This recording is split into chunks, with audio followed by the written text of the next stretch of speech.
बिस्मिल्लाहिर्रहमानिर्रहीम अस्सलाम वालेकुम स्टूडेंट। आज का जो हमारा टॉपिक है वो है कॉलम लॉ। इसको आज अब इंशाल्लाह मुकम्मल डिटेल से इसको स्टडी करते हैं। तो सबसे पहले इसकी डेफिनेशन देखते हैं।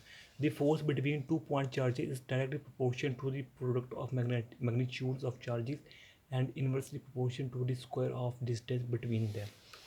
क्या कि इसका मतलब क्या है कि हम इसे देखते हैं कि मिसाल के तौर पर हमारे पास ये Q1 चार्ज है, ये हमारे पास Q2 चार्ज है, इनके दरमियान क्या है, डिस्टेंस R है।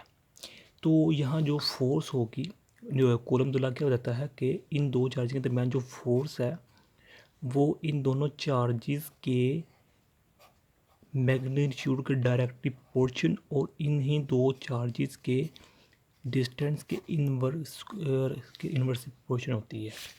ये मैं लिखा हुआ है कि फोर्स इन दोनों चार्जेस के मैग्नीट्यूड्स के डायरेक्ट प्रोपोर्शन और इन्हीं दोनों चार्जेस के में जो डिस्टेंस है उसके स्क्वायर के इन्वर्सली प्रोपोर्शन होती है। अब इन दोनों इक्वेशन को कंबाइन करने से हम इधर इकट्ठे लिख सकते हैं ऐसे। तो यहाँ प्रोपोर्शनैलिटी या प्रोपोर्शनैलिटी को खत्म करने के लिए हम कॉन्स्टेंट लगाते हैं। तो हमारे पास यहाँ कॉन्स्टेंट क्या है, के। ओके, बाकी ये सब का सब वैसे ही है। तो अब हम देखते हैं कि ये के है क्या भला, के क्या है। तो डिपेंडेंस ऑफ के, सबसे पहले के क्या है, कि डिपेंडेंस कैसे है, कि किस पर चीज़, the value of dependent upon, ये दो चीज़ों पर डिपेंड करता है के की वैल्यू। फर्स्ट है नेचर ऑफ मीडियम, तो सेकंड है सिस्टम ऑफ यूनिट्स। ये नेचर मीडियम का मतलब है कि इन दोनों चार्ज के दरमियान कोई डाई इलेक्ट्रिक मीडियम तो नहीं पड़ा हुआ। अगर इन दोनों चार्ज के दरमियान डाई इलेक्ट्रिक मीडियम पड़ा हुआ है तो वो फोर्स कुछ और होगी। अगर ये डाई इलेक्ट्रिक रख दिया तो वो फोर्स कुछ और होगी। तो आ गया सिस्टम यूनिट। सिस्टम यूनिट्स का मतलब क्या है कि ये दो चार्जेस हम जो लिए इनके सिस्टम यूनिट्स क्या हैं, सेम है, डिफरेंट है। तो आगे है के फॉर फ्री स्पेस। ओके, अब के की हम वैल्यू निकालते हैं कि के की असल एक्चुअल वैल्यू क्या है।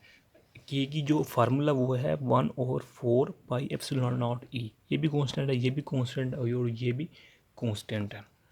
तो अब जो ये है ना, ये इस कहते हैं एप्सिलॉन नॉट ई, लेकिन फिजिक्स में भी सेम ये इस नाम से पुकार सकते हैं कि E naught is known as permittivity of free space. इसे परमिटी ऑफ फ्री स्पेस का नाम देते हैं। ओके, इसकी वैल्यू है जो कि मैंने शायद इधर लिख देता हूँ। इसकी वैल्यू है E naught is equal to 8.85 into -12। इसका ऐसा यूनिट है वो है C²/N/m²। ये इसका वैल्यू है, इसका यूनिट्स। ओके, अब इसकी यहाँ वैल्यू पुट करते हैं इस वैल्यू फार्मूले में। 4 वैसे के वैसे, पाई के हम वैल्यू जानते हैं क्या है, 3.14। तो प्रिमिटिव की वैल्यू यहाँ पुट की, तो इसको सॉल्व करने से हमारे पास जो एग्जैक्ट वैल्यू के आ जाती है वो है 9 × +9 N/m²/c²। ओके, ये हमारे पास वैल्यू ऑफ के है। तो ये इसमें यहाँ जो इम्पोर्टेंट बात वो ये है कि यूनिट्स के, जो के ये ऐसे यूनिट्स हैं वो है N/m²/c²। जबकि इस यूनिट्स ऑफ प्रिमिटिव के हैं C² और m आपस में उलट पुलट है। ओके, ये ध्यान से देख लेना है। बाज़ स्टूडेंट्स यहाँ बहुत ज़्यादा गलती कर देते हैं कि यहाँ C² और N/m² लिख देते हैं, हालांकि N/m²/c² है किसका यूनिट, के का यूनिट। ठीक है। नो, दी जो हमारे पास जो फोर्स आ जाती है वो जो एक्चुअल फोर्स का फार्मूला वो रहा है फोर्स इज इक्वल टू के की वैल्यू ये है, ये Q1 Q2 और R²। ओके, अब इसकी देखते हैं हम vector form of coulomb law. Okay, तो देखें वेक्टर फॉर्म इसमें क्या है। कॉलम लॉ या column force is mutual force. ये जो पीछे हमने जो फार्मूला ड्राइव किया है तो वो फोर्स म्यूचुअल फोर्स है। म्यूचुअल फोर्स का क्या मतलब है कि देखें, अगर ये Q1 चार्ज इस पर फोर्स लगा रहा है तो ये भी इस पर फोर्स लगा है, इसको हम म्यूचुअल फोर्स कहते हैं। तो इसलिए जो हमारे कूलम्ब लॉ में जो फोर्स होती है वो म्यूचुअल फोर्स होती है। ये मैंने दो डायग्राम बनाई है। फिर फर्स्ट डायग्राम क्या है कि ये Q1 चार्ज Q2 पर चार्ज फोर्स लगा रहा है जो किस डायरेक्शन में है, जबकि सेकंड डायग्राम में Q2 चार्ज Q1 पर फोर्स लगा रहा है। ओके, तो अब इसकी एप्लीकेशन क्या है कि F21 का क्या मतलब है कि force exerted on Q2 by Q1। इसका मतलब क्या है कि यहाँ से आप आसानी से अगर आसानी देखना चाहिए तो यहाँ से अंदाज़ा लगा सकते हैं इन पॉइंट से कि जो सबसे पहले है इसका मतलब है कि इस पर फोर्स लग रही है, किसकी कौन लगा रहा है, बाई वन। इसका क्या मतलब है कि पॉइंट चार्ज वन पर फोर्स लग रही है by charge two, force exerted on Q1 by Q2। Okay, तो इसलिए हम जो ने पीछे हमने फार्मूला ड्राइव किया था उसके लिहाज से हम इधर लिख सकते हैं कि F21 is equal to K Q2 over square, ये R21, ये हमारे पास यूनिट वेक्टर है, ये भी यूनिट वेक्टर है, इस डायरेक्शन में है। चूँकि फोर्स डायरेक्शन में तो हमारे पास जो यूनिट वेक्टर होगा 21 वो भी इस डायरेक्शन में होगा, और इस केस में हमारे पास यूनिट वेक्टर इस डायरेक्शन में होगा 1 2। ओके, तो now from figure unit vector are inversely proportional, are inverse opposite. क्योंकि फोर्स की डायरेक्शन इसकी इस तरफ है और इसकी इस तरफ है। Q1 ने Q2 ऊपर चार्ज लगाया इस डायरेक्शन में, जबकि Q2 ने Q1 पर इस डायरेक्शन में लगाया, तो ये 180 का एंगल बना रहे हैं। तो इसलिए हम यहाँ कह सकते हैं कि जो फोर्स है 1 2 is equal to negative force 1 2 1 के है।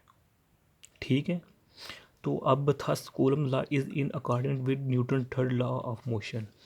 जो इसलिए इस इक्वेशन को हम देखकर ये कह सकते हैं कि जो ये इक्वेशन है ये न्यूटन लॉ के थर्ड लॉ के मुताबिक है, क्योंकि जो न्यूटन का थर्ड लॉ वो क्या कहता है कि अगर मिसाल के तौर पर ये पॉइंट ए है, ये पॉइंट 2 पर चार फोर्स लगाता है, तो पॉइंट 2 भी Q1 पर पॉइंट 1 पर फोर्स लगाएगा इस डायरेक्शन में, इस डायरेक्शन अपोजिट है। मिसाल इसकी दूसरी एग्जाम्पल ये ले सकते हैं कि अगर हम एक टेंस बॉल दीवार पर लगाते हैं तो वो जो दीवार है वो रिएक्शन देता है, रिप्लाई करता है हमें उस उन अपोजिट डायरेक्शन में। तो ये न्यूटन के थर्ड लॉ के मुताबिक है। ओके, अब हम आगे देखते हैं इसकी effect of medium on electric force between two charges. इसका क्या मतलब है कि ये हमारे पास दो चार्जेस थे, मिसाल लेते हैं ये वन चार्ज है Q1, ये Q2। ओके, अगर ये डिस्टेंस आ रहे हैं दोनों के दरमियान, अगर इन दोनों के दरमियान कोई डाई इलेक्ट्रिक नहीं है, डाई इलेक्ट्रिक मीन कि कोई पेंसिल नहीं रखी इसके दरमियान, कोई लोहा ना कोई वुड नहीं, लकड़ी नहीं रखी हुई है, यानी कि दोनों के दरमियान कोई चीज़ नहीं है, तब फोर्स कुछ और होगी।